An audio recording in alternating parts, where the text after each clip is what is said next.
And welcome back to the Shadow Gallery. I'm your host, James Donnelly. And just a few minutes ago, I put up an Academy Awards blog um, about my reactions, so on and so forth. Uh, Hope you enjoyed or maybe even agreed with some of the things I had to say. If not, whatever.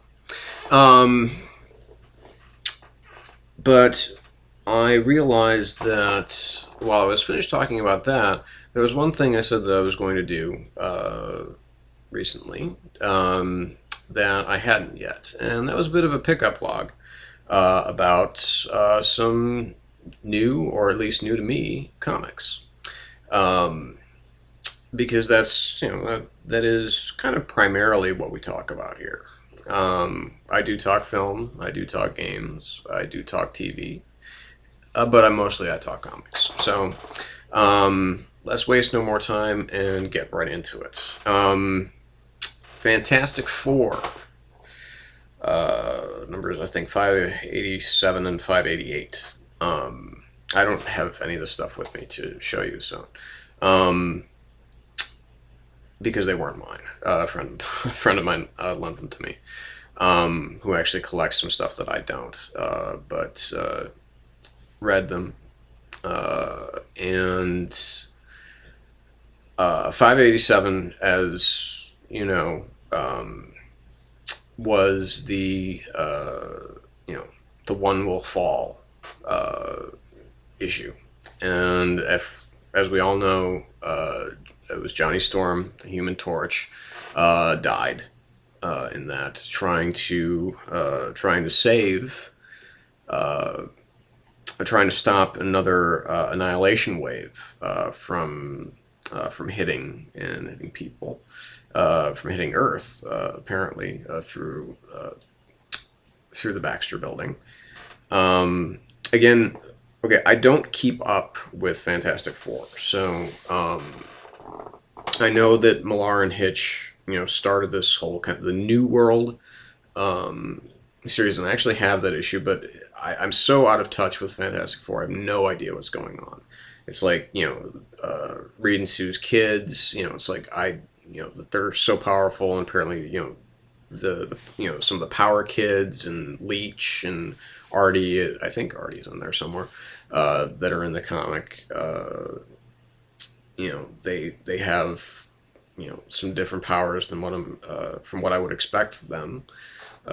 Jonathan Hickman doing the writing. Now I know Steve Epting, who is an artist that I absolutely fucking love, especially his work on Fantastic Four and the Marvels project that he did with Ed Brubaker. The art's amazing. I mean, the story, like I said, it's hard for me to really understand what's going on, but I understand the stakes, obviously. And for Johnny to go down, just as Ben's rocky form starts to appear again, you get the feeling that it could have been Ben Grimm that could have done it, but instead it was Johnny. So the follow up issue 588. I'm hoping I'm getting this right. I think I wrote them down somewhere, but I forgot. As far as the numbers of the comics, was the morning issues, one of two silent issues that we'll be talking about this particular session of the Shadow Gallery, and this a mostly silent comic, dealing, of course, with the death of Johnny and the different characters' reactions to them. But the most poignant, the best part of the issue that I found, it was written by Jonathan Hickman, although Steve Epting was not doing the art on it. The best part of the issue, frankly, was just the conversation between Franklin and Spider-Man, as obviously, Spidey has had this, very long friendship with Johnny Storm. They're both about the same age, and dealing with these responsibilities that they have with these great powers. And and I think, it serves as kind of a segue of Spider-Man now becoming the fourth member, the newest fourth member of the Fantastic Four, which should be interesting. I'm definitely interested to see more of that. But it was a really nice moment. It's nice when characters can be, they allow themselves to be human, and we allow to see that side of them, and we're allowed to see, what, how they feel about things. Um, a couple of interesting issues, things that kind of want to make me, pick up, maybe start picking up Fantastic Four. Even though by and large it's not a comic that I really care about, but it's worth giving it a try, at least for a little while. The other series that I picked up recently and have enjoyed a lot is Dan Slott's run on Amazing Spider-Man. Now this covers basically big time. Because it's a much different world for Spider. I haven't picked up an issue of Spider-Man or anything associating with him since the end of, or actually since the very first issue of Brand New Day. So I shouldn't say the run of but Dan Slott's recent work on him with the big time arc. That's some really interesting stuff going on there. I mean, obviously, Spider-Man, for at least, 4 issues, not being, kind of the whipping boy of the entire, Marvel universe. He's got a girlfriend. He's got a really good job. He's doing what he wants to do.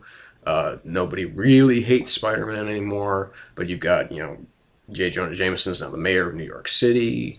So you got all this weird stuff going on, and Mary Jane, still, they know, about each other. She remembers that he's Spider-Man. Again, I don't know what exactly happened in the universe, other than, okay, of course, Mephisto, kind of mind wiping everybody, of the events of Civil War, as far as knowing Peter Parker's dual identity. And then, of course, at the end of 654.1, I believe it was at the end of that issue, that we witnessed the death of Marla Jameson, J. Jonah's wife, who originally created Spider Slayers, apparently. Again, I'm not too up on these characters. If I'm missing anything, forgive me. But for Jonah to experience such a loss again, because his original wife was murdered, and so the fallout from that. Now, issue 655 is the single best issue I think I have ever read of Amazing Spider-Man. The last really good, in my opinion, the last really good storyline of Spider-Man goes back to the mid-'80s with Kraven's Last Hunt. Because it was powerful storytelling. There was some really interesting stuff going on. It told a lot of, it was during, the darkest period of, comics, I think, in recent, when the dark period really started. So everybody kind of really darkened up their characters a lot. And J.M. DeMatteis and Mike Zeck, really gave it their all, and, gave Kraven, a pretty amazing send-off, and, having, Spider-Man literally crawling out of a grave, I mean, it's pretty intense stuff. It was dark, but it was still good, it was still really good storytelling. So to say that 655 is the best issue that I've read in years, or ever, of Amazing Spider-Man, I would say, is not hyperbole. It's really that excellent. And we're going to come back from the break. We're going to talk a little bit more about that. We're also going to talk about another new series that I got into on a recommendation from Ian, or as you may know him, Comic Noob, from a comic called Morning Glories. So we'll come right back and we'll talk a little bit more about that. See you in a few.